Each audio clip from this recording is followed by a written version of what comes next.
It's very interesting to me that a lot of that stuff came in the wake of the financial crisis because I do believe everything is downstream from economics. It's just if you look at human history, that seems to be what it is.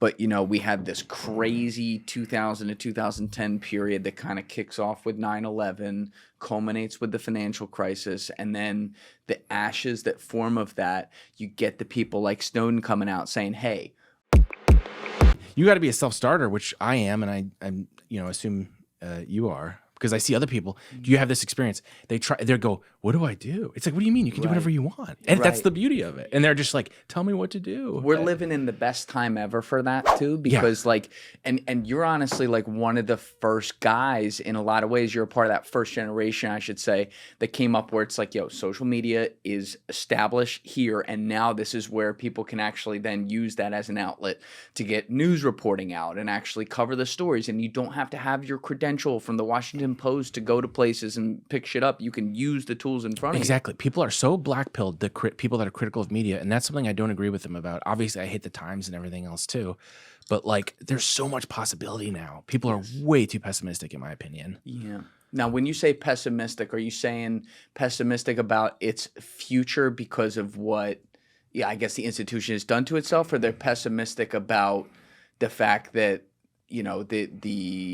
the resource war has kind of been lost because these places that used to have the access now don't have the ivory tower around No, them? just the idea that there's nothing you can do about the New York Times' dominance, and they have all this access, and they have all this control, and they set the agenda. There's nothing we can do about it. It's like, set the agenda. Look at their posts. You could go on TikTok and find something that's just burying them in numbers, and that could easily be political content or newsworthy content. It's just that people haven't done it, in my view. Now, did you always want to be a journalist when you were growing up? No, and I would have been mortified if you had told me as a kid that I'm going to end up being a journalist, because I just saw the ones on TV, and I was like, oh, those boring guys in suits that don't really say anything. That seems like a horrifying life. I didn't realize there was like different kinds, or you could make your own kind. So you went from wanting to be a firefighter to journalist at some point. I'm trying to think. I probably wanted to be something really impractical, like a novelist, like when I was a kid, just like a fiction writer. Because I was just creative. I just read stuff and it was like, whoa, words can like shape how people think about things, how they perceive the world, and you can change things based on it, just based on what we're reading in school or whatever.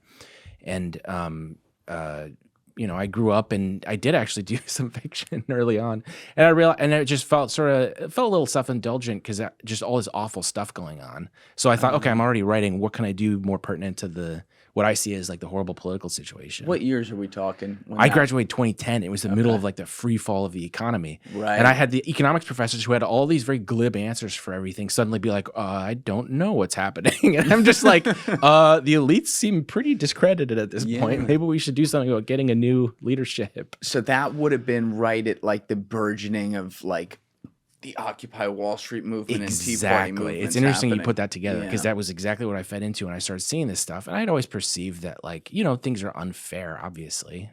If you don't think that, I don't have much hope for you. Right. You know what I mean? And everyone, most everyone does outside of Washington, think that it's unfair.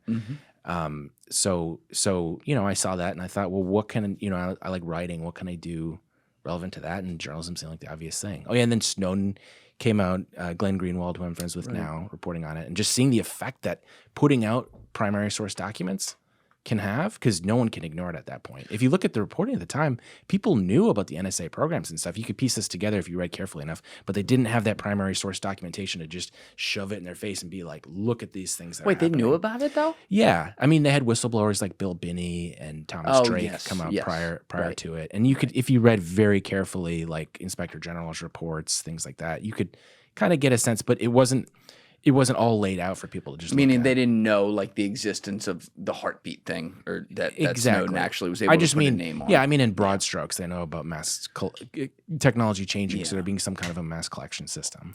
It's very interesting to me that a lot of that stuff came in the wake of the financial crisis, because I do believe everything is downstream from economics. It's just if you look at human history, that seems to be what it is.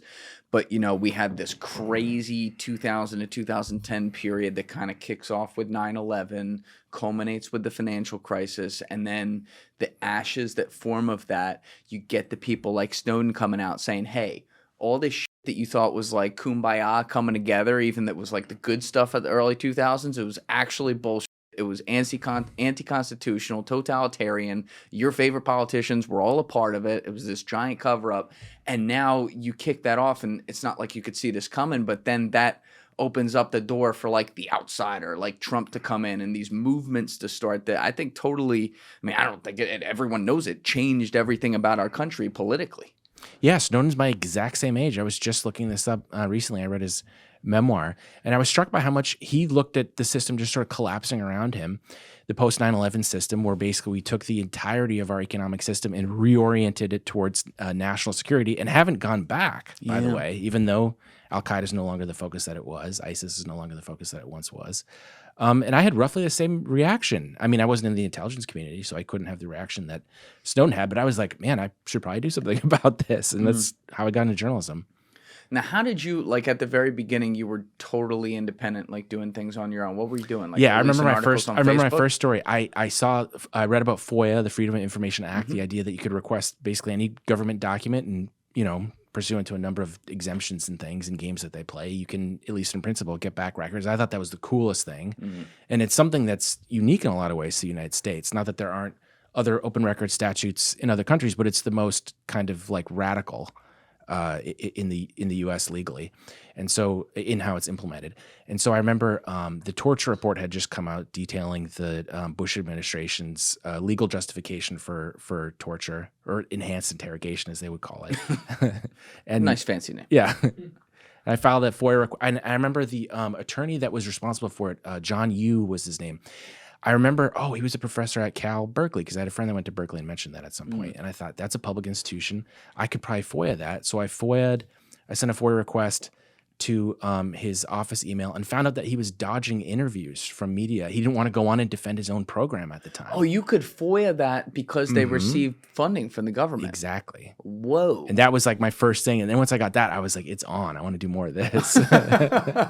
So wait, you email the guy, he had been ducking all these interviews, and then you're like, hey, you are supposed to follow the FOIA laws, so give me this information. Basically. So you FOIA it's like a records custodian at the institution. You can just ask for anyone, because it's like, it's a .edu associated with a public institution. And so I got I think it was his secretary's messages. No, it was his messages personally. He was like, yeah, I'd rather not do that interview. It was like CNN or something like that. I just thought that was funny. It's like, dude, you're not going to defend your signature program here? Like, what gives? And so I put that out, and that no one cared that I was a nobody then, because the document was there and they could go and look at it and read the email and be like, yeah, why is this guy dodging this stuff?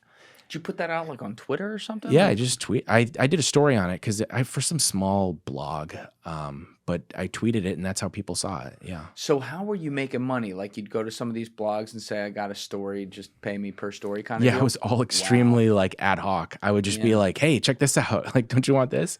And I found that, I didn't have any connections. I'm not exactly a social butterfly, so I wasn't at the parties that a lot of other reporters are to make these connections. But what I realized was none of that mattered if you had the goods and you have something and the editor sees it and it's a primary source document that there's no question about its veracity.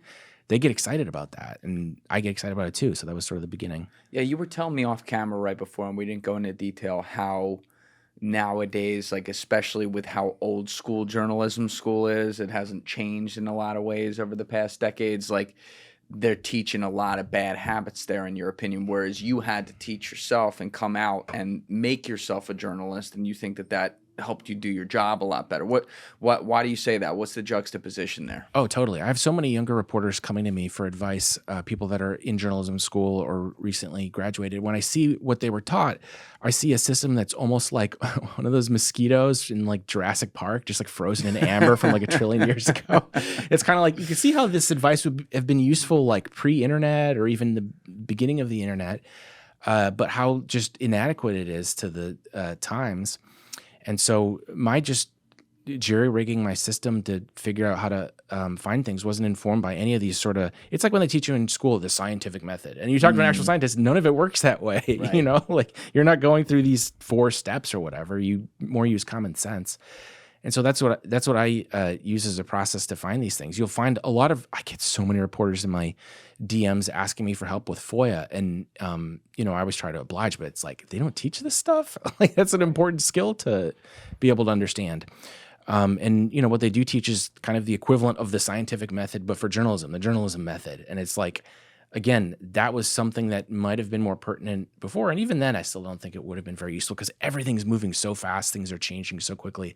The way that people communicate, the way that readers consume information, the places that information lives. I mean, if you look at the intelligence community, they're having to update how they collect things.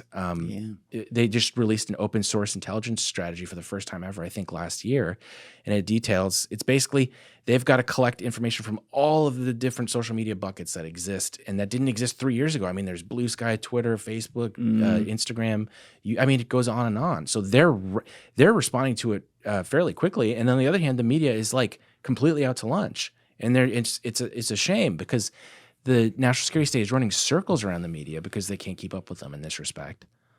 Thank you guys for checking out this clip. If you haven't already subscribed, please subscribe and hit the like button on this video. It is a huge, huge help. And if you'd like to check out this clip's full podcast episode, that link is in the description below or right here. And finally, you can follow me on Instagram and X by using the links in my description below.